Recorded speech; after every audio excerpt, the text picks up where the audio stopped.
Morning सभी को। जितने भी लोग मुझे देख रहे हैं उन सभी को राधे राधे, जय श्री कृष्णा। तो प्यारे बच्चों, आज हम जो टॉपिक पढ़ने वाले हैं वो आपका कक्षा 10 है ना, क्लास 10th एमपी बोर्ड का टॉपिक है जैव प्रक्रम, है ना। ये टॉपिक आपका बायोलॉजी से प्यारे बच्चों, है ना।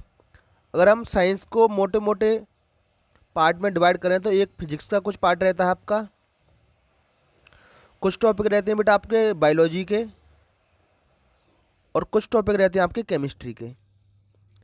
ठीक, तो हमने इस टॉपिक का डिवाइडेशन आपके साइंस का, क्लास 10th का जो साइंस है इसके साथ साथ क्लास 9th का भी साइंस हम आपको कराएंगे। तो इस साइंस को हमने फिजिक्स, केमिस्ट्री और बायोलॉजी इन टॉपिकों के आधार पे लिया है। ठीक है, तो क्लास 9th और 10th के आपके केमिस्ट्री के सारे टॉपिक आपके इसकी वीडियो आ चुके हैं। और आज जो टॉपिक होने वाला है वो है लाइफ प्रोसेस। क्लास 10th का टॉपिक है ये जैव प्रक्रम, है ना। तो आप अपने टॉपिक देख लेना और उसका वीडियो देख लेना। आज का ये टॉपिक रहेगा हमारा, ये हिंदी और अंग्रेजी दोनों माध्यम में रहेगा, है ना। पीडीएफ आप हमारे टेलीग्राम चैनल टीचर्स अड्डा एमपी से फ्री में डाउनलोड कर सकते हो। ये हमारा पूरा का पूरा वीडियो, है ना, बाइलिंगुअल रहेगा। कुछ टर्म रहेंगे इनको मैं आपको अंग्रेजी में भी बता दूंगा साथ साथ में। और इसके एंड में जो मैं हिंदी में आपको दिख रहा है वो लास्ट में पीडीएफ में मैंने अंग्रेजी में भी जोड़ा हुआ है। ठीक है, तो आपको ट्रांसलेशन में कोई भी दिक्कत नहीं आने वाली है। और मोस्ट इंपोर्टेंट क्वेश्चन भी इसमें मैंने ऐड किए हैं। तो चलिए बच्चों, जय श्री राम, राधे राधे। शुरू करते हैं आज का टॉपिक हमारा जैव प्रक्रम, है ना। तो सबसे पहले टर्म आता है प्यारे बच्चों, जैव क्या होते हैं, जीवित क्या होते हैं, है ना। तो जीवित वो लोग होते हैं जिनमें होता है श्वसन, मतलब जो सांस लेते हैं। जिनमें होता है पोषण, मतलब जिनको खाने पीने की जरूरत पड़ती है, खाना जिनको लगेगा। जिनमें होता है उत्सर्जन, मतलब खाएंगे पिएंगे पचाएंगे और जो नहीं पचेगा उसको बाहर भी निकालेंगे, उत्सर्जन, है ना। तो ये प्रक्रियाएं आपको जीवितों में मिलेंगी। उत्सर्जन भी मिलेगा, सांस भी लेंगे वो, उनमें खाना भी खाएंगे, अपशिष्ट पदार्थों को बाहर भी निकालेंगे, वृद्धि भी होगी उनमें, क्या होगी, ग्रोथ भी होगी, है ना। अगर कोई निर्जीव वस्तु है तो उसमें कोई भी वृद्धि नहीं होनी है। मान लो ये लकड़ी का टुकड़ा है, पेड़ से कट गई लकड़ी, अब इतनी बड़ी है, मान लो ये है 20 सेंटीमीटर की, तो ये 20 सेंटीमीटर ही रहेगी, बढ़ेगी नहीं। अगर पौधा है कोई तो 20 सेंटीमीटर का है तो 25 सेंटीमीटर का भी होगा, 30 सेंटीमीटर का भी होगा, मतलब उसमें वृद्धि होगी। वृद्धि क्यों होगी, क्योंकि वो खाना खाएगा, वो श्वसन करेगा। तो ये सभी जैव प्रक्रियाएं वो करेगा, इसलिए उसमें वृद्धि होगी। इसके अगेंस्ट जो निर्जीव होगा, न उसमें पोषण होगा, न उसमें शोषण होगा, न उसमें वहन होगा। वहन को बोलते हैं ट्रांसपोर्टेशन, सर्कुलेशन, ट्रांसपोर्टेशन, है ना। भोज्य पदार्थों का या जो जल है उसका एक स्थान से दूसरे स्थान तक शरीर में जाना क्या कहलाता है, आपका वहन कहलाता है। ठीक, इनके अंग्रेजी टर्म में आपको बता दूं, जो हिंदी मीडियम के हैं वो भी अंग्रेजी नाम याद रखेंगे। पोषण को कहते हैं न्यूट्रिशन, ठीक। श्वसन को कहते हैं रेस्पायरेशन। इसके साथ वहन को कहते हैं सर्कुलेशन या ट्रांसपोर्टेशन। इसके में हम हाइट के बारे में पढ़ेंगे। उत्सर्जन होता है एक्सक्रीशन।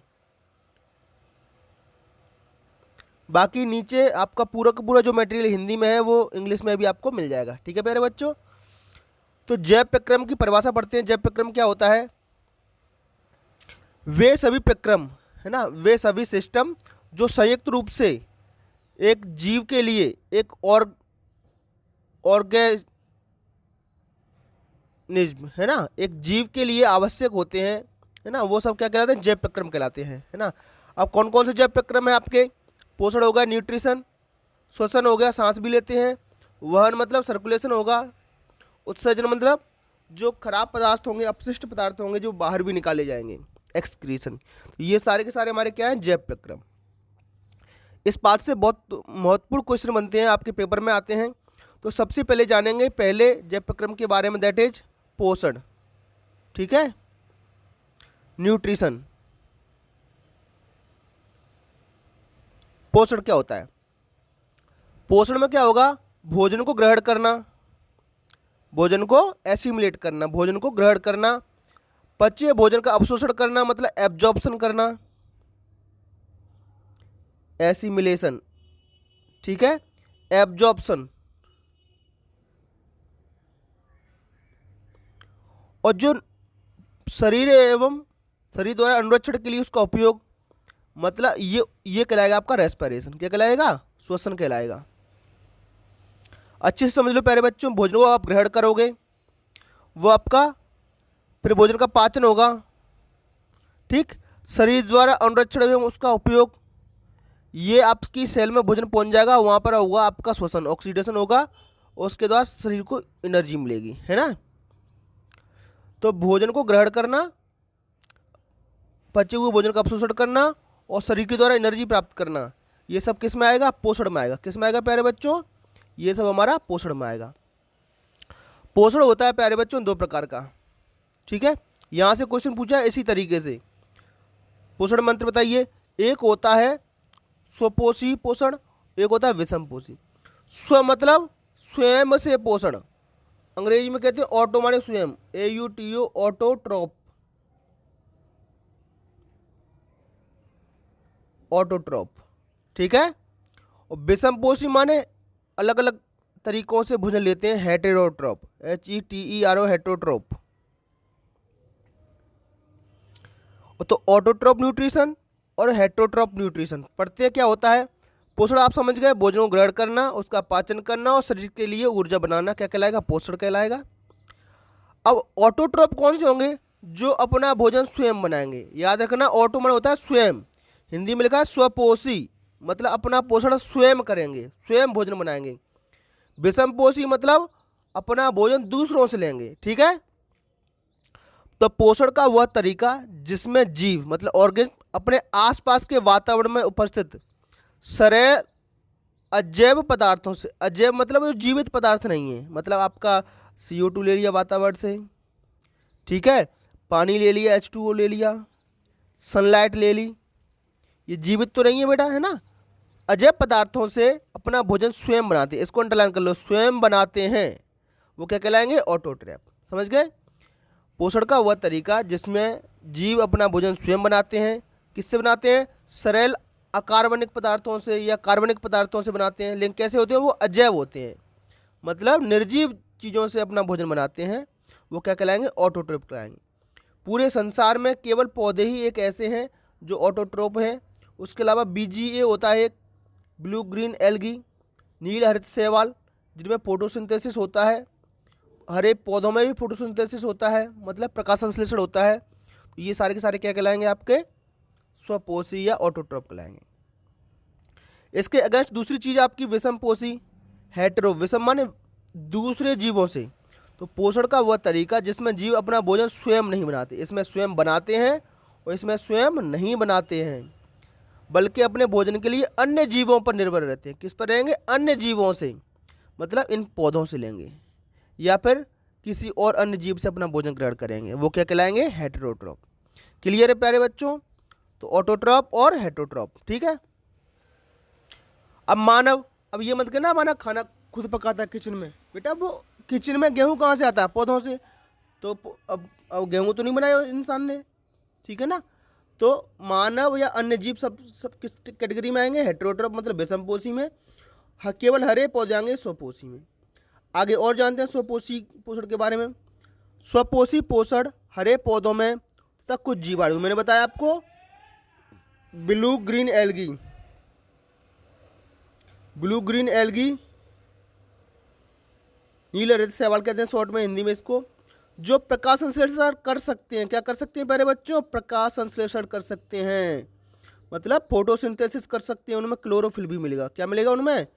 क्लोरोफिल। क्लोरोफिल जो पौधे की हरी पत्तियां होती हैं उनमें एक वर्णक होता है। जिन पौधों में क्लोरोफिल होगा, जिन बैक्टीरिया में क्लोरोफिल होगा वही क्या करेंगे, प्रकाश संश्लेषण करेंगे और वही अपना भोजन स्वयं बनाएंगे और क्या कहलाएंगे, स्वपोषी।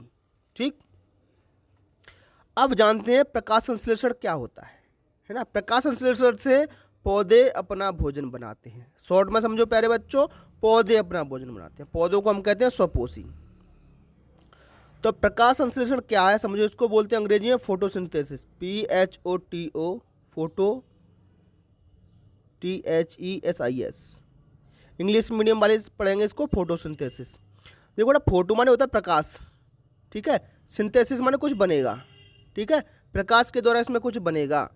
हिंदी में संश्लेषण का मतलब भी क्या होता है बेटा, बनना, और प्रकाश का मतलब होता है लाइट, सनलाइट। तो वह प्रक्रम जिसमें स्वपोषी, स्वपोषी मतलब पेड़ पौधे या बीजीय, बाहर से लिए गए पदार्थों को, बाहर से लिए गए पदार्थ कौन से, आपका CO2 और H2O, ऊर्जा संचित रूप में परिवर्तित कर देता है। किसमें परिवर्तित करेगा, ऊर्जा में। ये पदार्थ कार्बन डाइऑक्साइड तथा जल के रूप में लिए जाते हैं। क्लियर लिख दिया, किसके रूप में, कार्बन डाइऑक्साइड और जल के रूप में, जो सूर्य प्रकाश के साथ, किसके साथ, सूर्य प्रकाश, ये लिखा है सनलाइट, तथा क्लोरोफिल की उपस्थिति में, ये लिखा है क्लोरोफिल, कहाँ रहेगा, ये पौधों की पत्तियों में, कार्बोहाइड्रेट में परिवर्तित करेगा। किसमें परिवर्तित करेगा, कार्बोहाइड्रेट, ये रहा कार्बोहाइड्रेट, इसको कहते हैं ग्लूकोज। क्या कहते हैं इसको, ग्लूकोज। तो सिंपल सी परिभाषा हो गई प्यारे बच्चों, इसकी सिंपल डेफिनेशन हो गई, प्रकाश संश्लेषण से वह प्रक्रिया है जिसमें स्वपोषी या पेड़ पौधे वायुमंडल से CO2 लेते हैं, H2O लेते हैं और सूर्य प्रकाश तथा क्लोरोफिल की उपस्थिति में क्या बनाते हैं, अपना भोजन बनाते हैं। तो वो प्रक्रिया क्या कहलाएगी आपकी, वो प्रक्रिया कहलाएगी आपकी प्रकाश संश्लेषण या फोटोसिंथेसिस। अब इसमें रॉ मटेरियल क्या होता है, कई बार अलग अलग तरीके से प्रश्न पूछा गया। रॉ मटेरियल मतलब ये चीज़ें, क्या क्या चीज़ें इसमें लगी है, ठीक है। तो प्रकाश संश्लेषण के लिए आवश्यक कच्ची सामग्री, सूर्य प्रकाश लगा है बेटा, सनलाइट तो ये पौधों को मिल ही जाता है, क्लोरोफिल ये पौधों की पत्तियों में रहता ही है, ठीक, कार्बन डाइऑक्साइड जो हम श्वसन लेते हैं, जो सांस छोड़ते हैं हम, तो हमारी सांस में क्या निकलता है, CO2 निकलता है। क्या निकलता है प्यारे बच्चों, तो इस CO2 का पौधे प्रयोग करते हैं। कोई भी जीव जंतु सांस छोड़ेगा, चाहे वो जानवर हो, गाय भैंस कुत्ता बकरी भेड़ शेर चीता हिरण, सारे के सारे सांस छोड़ते हैं तो CO2 निकालते हैं। इस CO2 कौन लेगा, पेड़ पौधे लेंगे रॉ मटेरियल के रूप में। जल, जल जमीन से लेते हैं स्थलीय पौधे, जड़ों द्वारा मिट्टी से जल का अवशोषण करते हैं, तो ये रॉ मटेरियल हो गया बेटा। कच्चा माल क्या क्या लगेगा इसमें, raw material, Surya Prakash, chlorophyll, carbon dioxide और जल। इससे मिलकर के क्या बनेगा आपका, ग्लूकोज बनेगा। क्या बनेगा, कार्बनिक पदार्थ बनेगा ग्लूकोज के रूप में। इसी से पौधे को एनर्जी मिलेगी, ठीक है, ठीक। C6H12O6 ग्लूकोज का सूत्र याद कर लो, ये समीकरण पूरा पूरा याद कर लो, इक्वेशन आपको याद रखनी है। तो ये क्या कहलाएगा आपका प्रकाश संश्लेषण या फोटोसिंथेसिस कहलाएगा।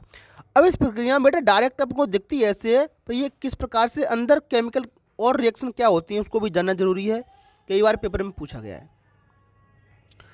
तो सबसे पहले क्या होता है बेटा, क्लोरोफिल द्वारा प्रकाश ऊर्जा का अवशोषण होता है, ठीक है। पौधे की पत्ती रहेगी बेटा, ये आपकी लीफ हो गई है ना, तो इस पत्ती पर क्या रहेगा आपका, क्लोरोफिल रहेगा। क्या रहेगा, क्लोरोफिल रहेगा, इस पर रहेगा क्लोरोफिल। ये हरे रंग का पिगमेंट होता है, वर्णक होता है। तो ये क्या करेगा, सनलाइट को एब्जॉर्ब करेगा। क्या करेगा, ये सनलाइट को एब्जॉर्ब करेगा, ठीक है। प्रकाश ऊर्जा को रासायनिक ऊर्जा में रूपांतरित करना तथा जल अणुओं का हाइड्रोजन तथा ऑक्सीजन अपघटन। जल अणुओं का, जल अणु मतलब H2O का क्या बनेगा, हाइड्रोजन अलग हो जाएगा और ऑक्सीजन अलग हो जाएगा, H अलग और ऑक्सीजन अलग, ठीक है। फिर क्या होगा, कार्बन डाइऑक्साइड का कार्बोहाइड्रेट में अपचयन होगा ना, रिडक्शन हो जाएगा आपका, है ना। तो कार्बन डाइऑक्साइड से क्या बनेगा, कार्बोहाइड्रेट, और जल टूट के क्या बन जाएगा, हाइड्रोजन और ऑक्सीजन, ठीक है। तो ये क्रियाएं आपकी प्रकाश संश्लेषण में होती हैं। समझ गए प्यारे बच्चों, तो ये याद रखो। थोड़ा सा आगे मैं और बता दूं तो डिटेल में, क्योंकि आगे टॉपिक में ये सब कुछ आने वाला है। CO2 हमारे श्वसन में निकलेगा, H2O जड़ों द्वारा पौधों द्वारा ले लिया जाएगा, तो क्या बनेगा, C6H12O6, ठीक है। ये आपका भोज्य पदार्थ है, पौधों की पत्तियों में जाएगा, कहाँ जाएगा, C6H12O6। अब आगे जब इसका अपघटन होगा ग्लूकोज का, तो वो कहलाएगा शोषण। क्या कहलाएगा, शोषण। इसकी प्रक्रिया को हम बाद में पढ़ेंगे। ये माइटोकॉन्ड्रिया में होती है। इंसानों में भी शोषण होता है, पौधों में भी शोषण होता है। ठीक। अब आते हैं रंध्र या स्टोमेटा। ये वेरी वेरी इंपॉर्टेंट क्वेश्चन है बेटा, यहाँ से क्वेश्चन पूछा गया है। हिंदी में कहते हैं इसको रंध्र। रंध्र का मतलब होता है छिद्र। हिंदी में पढ़ लो छिद्र, अंग्रेजी वाले पढ़ लो होल। अब होल या छिद्र मतलब कुछ निकालने के लिए या कुछ लेने के लिए होल या छिद्र होते हैं। ठीक है। घर में भी पाइप लगते हैं, बाथरूम में, किचन में भी पाइप लगते हैं, क्योंकि वेस्टेज पानी बाहर निकल जाए, है ना। या कहीं से पानी, टंकी से पानी निकालते हैं तो भी एक होल के द्वारा किचन में पानी आता है। तो छिद्र का मतलब कुछ चीज़ों के आने के लिए छिद्र होता है, कुछ चीज़ों के जाने के लिए छिद्र होता है। इतनी चीज़ समझ में आ रही हैं आपको? ठीक है। तो बस यहीं से परिभाषा आपको बताता हूँ मैं। पत्ती की सतह पर, लीफ जो होती है उसकी सरफेस पर, ये आपकी लीफ हो गई, तो इसकी सरफेस पर छोटे छोटे छिद्र होते हैं। ठीक है। उन्हें हम क्या कहते हैं, रंध्र या स्टोमेटा कहते हैं। क्या कहते हैं, रंध्र या स्टोमेटा। हिंदी में भी याद रखें आप स्टोमेटा, कभी कभी पूछा गया ऐसे ही लिख देता है स्टोमेटा क्या है होता है। तो रंध्र के कार्य क्या होते हैं, ये प्रकाश संश्लेषण के लिए गैसों का अधिकांश आदान प्रदान। अब फोटोसिंथेसिस हुआ, उसमें क्या बना बेटा, O2 बना था। अब इस O2 को बाहर कैसे निकालेंगे पौधे, तो रंध्र या स्टोमेटा के द्वारा। ठीक है। CO2 को अंदर कैसे लेंगे पौधे, इस रंध्र या स्टोमेटा के द्वारा। ठीक है। अब पौधों के नीचे जब हम बैठते हैं तो हमें शीतलता महसूस होती है, पता है सभी को। क्यों महसूस होती है, क्योंकि वाष्पोत्सर्जन होता है उसमें। क्या होता है, वाष्पोत्सर्जन होता है। मतलब पौधे के नीचे पौधों की पत्तियों से हल्की हल्की मात्रा में अतिरिक्त पानी बाहर निकलता है, इसलिए पौधों के नीचे हमें ठंडक प्राप्त होती है।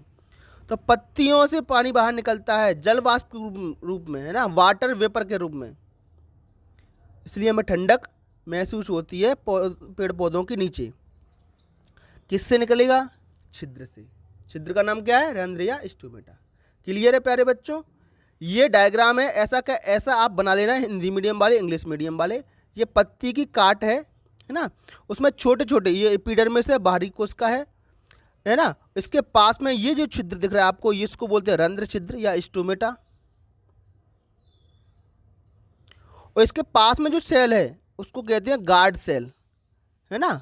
गार्ड, गार्ड माने जो गेट पर खड़ा रहता है, द्वार कोशिका हिंदी में कहेंगे, अंग्रेजी में कहेंगे गार्ड सेल। ठीक है प्यारे बच्चों। इसका खुलना और बंद होना किस पर निर्भर होता है, सनलाइट पर, है ना। अब आते हैं, जो हमने दो प्रकार के पोषण पढ़े थे, ऑटोट्रॉफ मतलब स्वपोषी और विषमपोषी। अब तो विषमपोषी में हेट्रोट्रॉपिक बोलते हैं इसको, हेट्रोट्रॉपिक न्यूट्रिशन। तो विषमपोषी के कुछ प्रकार हैं जो आगे आपको पढ़ने हैं, है ना। ऑटोट्रॉफ तो आप समझ गए, पौधे होते हैं। विषमपोषी में मानव और जीव जंतु, अलग अलग जीव जंतु आते हैं। तो ऑटोट्रॉफ तो पौधे हो गए हमारे। विषमपोषी के बारे में हम आगे और पढ़ते हैं। विषमपोषी के प्रकार हैं, विषमपोषी पोषण के प्रकार हैं। इसमें एक होता है प्राणी संभोजी मतलब होलोजोइक। होलोजोइक मतलब उसमें न तो आपको ऐसे इंसान में पाचन तंत्र होता है ना, लिवर होता है ना, यकृत, आमाशय होता है, स्टमक होता है, छोटी आंत बड़ी आंत होती हैं, स्मॉल इंटेस्टाइन होता है, लार्ज इंटेस्टाइन होता है। ऐसे इन जीवों में ऐसा कुछ भी नहीं होता है। तो वो सब जीव कहलाएंगे होलोजोइक या प्राणी संपोषण। इसमें क्या होता है, इसमें जीव संपूर्ण भोज्य पदार्थों का अंतर्गत करता है। जैसा भोज्य पदार्थ है पूरा अंदर ले लिया, और उसके शरीर में उसका पाचन होगा। ठीक है। अमीबा या मानव। ठीक है। इसमें क्या कहलाएंगे, अमीबा या मानव कहलाएंगे। ठीक है। पूरा भोजन अंदर उसने ले लिया। ठीक। अब अमीबा के बारे में हम इसको पढ़ेंगे। ठीक है। मानव में क्या होता है बेटा, एक पूरा डाइजेस्टिव सिस्टम होता है। डाइजेस्टिव मतलब पाचन तंत्र। इस टॉपिक में इसको भी हम पढ़ने वाले हैं। और अमीबा में पूरा शरीर ही एक तंत्र होता है। ठीक है। उसके अंदर सारी क्रियाएं होंगी, अलग से कोई तंत्र नहीं होगा, पूरा शरीर कार्य करेगा उसका। दूसरा है मृत, मृत जीवी पोषण, इसको बोले सेप्रोफाइटिक। मृत माने आप जानते हो डेड या मरे हुए। तो क्लियर डेफिनेशन है, मृत जीवी अपना भोजन मृत जीवों से या सड़े गले कार्बनिक पदार्थों से प्राप्त करते हैं। जैसे कवक हुआ आपका, फंगस हुआ, फंजाई, है ना, फफूंद, कवक, है ना। तो ये मृत जीवों से या सड़े गले पदार्थों से अपना भोजन प्राप्त करते हैं, वो मृतोपजीवी कहलाते हैं। अगली कैटेगरी है परजीवी। परजीवी, परजीवी या अन्य जीवों के शरीर के अंदर या बाहर रहकर उनको बिना मारे अपना पोषण प्राप्त करती है। बेटा सेप्रोफाइटर समझ गए, मार के लेंगे, मरे हुए जीवों से, सड़े गले पदार्थों से लेंगे। होलोजोइक में मानव कहलाएगा, एक सिस्टम रहेगा या पूरा शरीरिक सिस्टम की तरह कार्य करेगा, होलोजोइक कहलाएंगे। परजीवी मतलब दूसरे जीव को मारेंगे नहीं, उसको नुकसान पहुंचाते रहेंगे, उससे अपना पोषण लेते रहेंगे, वो भी जिंदा रहेगा, तुम भी जिंदा रहोगे, परजीवी। ठीक है। जैसे जोंक, जोंक आपके पैरों से चिपक जाती है, खून चूसती रहती है। अमरबेल, कुछ पौधों पर एक बेल होती है, वो पौधों के अंदर पूरे पौधे के ऊपर छा जाएगी और अपने अपने कुछ डंक जैसे पौधों के अंदर घुसा देगी, वहाँ से भोजन लेगी। जूं, जूं हमारे शरीर में होते हैं, हमारे सिर के बालों में होते हैं, वो तुम्हारे सिर से खून चूसते रहते हैं, वो भी जिंदा रहते हैं, तुम भी जिंदा रहते हैं। मतलब ये भोजन बनाएंगे नहीं, दूसरों से भोजन लेंगे, बना बनाया हुआ भोजन लेंगे। तो ये सब किस में कहलाएंगे? पैरासाइट में कहलाएंगे। ठीक है प्यारे बच्चों। अमीबा में पोषण, यहाँ से क्वेश्चन पूछा गया है, तो मेरा चित्र से देख लो, पहले डेफिनेशन आपकी बन जाएगी। तो पूरा प्रोसेस क्या है, ये आपका अमीबा है, इसका शेप इर्रेगुलर होता है। कैसा होता है? इर्रेगुलर। अमीबा एक जीव होता है, इसका शेप इर्रेगुलर या अनियमित होता है। मतलब आप ऐसा भी कुछ बना दो जो अमीबा बन गया, कुछ भी ऐसा बना दो अमीबा बन गया। ठीक है। अब आपका ये फूड पार्टिकल है, खाद का कण है, तो यहाँ से इसके लिए जगह बनेगी। देखो ये इसका आकार है वो ऐसा हो गया, तो यहाँ के इसके लिए जगह बन गई, इसको बोलते हैं कूटपाद, स्यूडोपोडिया। स्यूडोपोडिया हिंदी में कूट माने होता है झूठे पैर, झूठे पैर बन गए। अब ये खाद्य पदार्थ इसमें फंस गया, दिख गया आपको। अब ये स्यूडोपोडिया अंदर से जुड़ जाएंगे, तो ये खाद्य पदार्थ इसके अंदर पहुंच जाएगा। ठीक है, धीरे धीरे केंद्रक में पहुंच जाएगा, यहीं इसका पाचन हो जाएगा। जो नहीं पचेगा वो ऐसे ही दरवाजा खुलेगा और बाहर निकल जाएगा। चित्र दिख रहा है, चित्र समझ लो। अब इसको समझते हैं। यहाँ से ये आपका अमीबा हुआ, भोजन को अपने पादाप की सहायता से घेर लेता है। ये घेर लिया दूसरे चित्र में, इधर से घेर लिया और इधर से घेर लिया। ठीक, फिर ये दोनों ऐसे जुड़ जाएंगे तो क्या बन जाएगी? खाद्य रिक्तिका बन जाएगी। फूड वैक्यूल कहेंगे इसको। क्या कहेंगे? Food vacuole. वैक्यूल मतलब रिक्तिका, खाली जगह। ये इसमें फंस गया भाई पदार्थ। उसके बाद क्या होगा? खाद्य रिक्तिका में जटिल पदार्थ का विघटन होगा। विघटन मतलब छोटे छोटे पदार्थों में वो टूटेगा। ठीक, बचा हुआ अपच कोशिकाओं की सतह से बाहर की ओर गति करता है। अब इसमें से जो पचना था पच गया, जो नहीं पचा वो कहाँ जाएगा? बाहर की ओर जाएगा और शरीर से बाहर इसी तरीके से बाहर निकाल दिया जाएगा। ठीक है प्यारे बच्चों, ऐसे ही होता है पैरामीशियम में। पैरामीशियम में पश्चाप बनते हैं, पश्चाप, है ना। पैरामीशियम होगा, कोशिका को पूरी सतह को ढके हुए रहता है ये, और एक विशिष्ट जगह से ही भोजन ग्रहण होगा। अमीबा में बेटा किसी भी जगह से ये वैक्यूल बन सकती है, लेकिन पैरामीशियम में क्या, एक विशिष्ट जगह होती है, वहाँ से ये अंदर ये जाएगा। ठीक है प्यारे बच्चों। चलिए, जहाँ से क्वेश्चन बनता है वो है इंसान, क्योंकि हम इंसान हैं, इंसानों के बारे में बात करना बहुत जरूरी है। ठीक, तो मानव में एक वेल डेवलप्ड पाचन तंत्र होता है। पाचन तंत्र के कुछ भाग होते हैं जो आपको इधर दिख रहे हैं, मुंह, दांत, जीवा, लार ग्रंथि।